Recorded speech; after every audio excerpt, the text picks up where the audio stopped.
Welcome to another episode of Solitaryism, and this is Robert Bitto, your host. Today I'm going to ask the question, do you even really need people anymore? Now, I don't mean someone to farm the food that you're going to eat tonight, or make sure that the electricity is on, or make sure that the roads are paved. I mean, do you need people proximate to you? Do you need people to rely on for your everyday, in your space, around you? I saw about 2 weeks ago a prominent politician talking about going next door to borrow a cup of sugar. Well, that's about as old and antiquated as getting a job out of college and saving up your money and buying a house when you're 26 years old and having your first kid when you're 27 and all of that wonderful stuff. It's funny how we've kind of ditched the whole idea of what I just presented about how things used to be in this country, but socialization has not caught up to that. You don't need your neighbor to borrow a cup of sugar anymore. Like I said, that harkens back to this idyllic time where you really knew your neighbor, you felt social cohesion. That's all gone. But somehow our ideas about socialization have not caught up with that. We're still having people saying, go over to your next door neighbor and borrow a cup of sugar. Now, why would you need to do that? You have Instacart. You have all-night grocery stores. There's no need for you to do what that politician said and go borrow a cup of sugar. So you don't do it. You don't need to interact with your neighbors.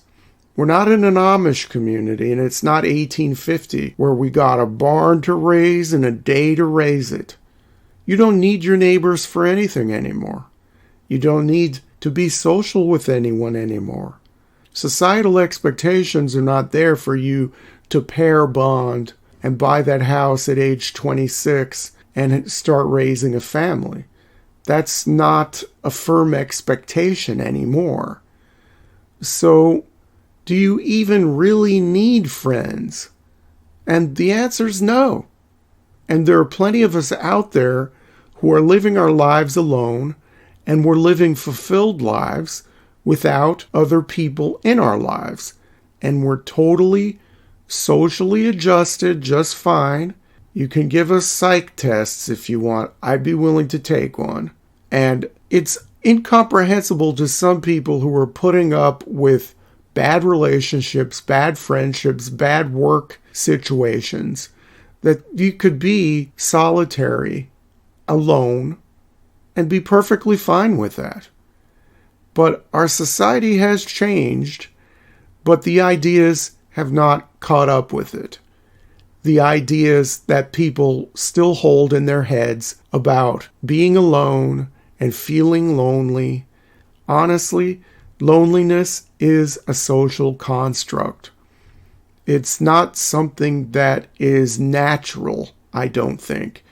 It's something that has been imposed upon us by society. You can't be alone. You have to be around other people.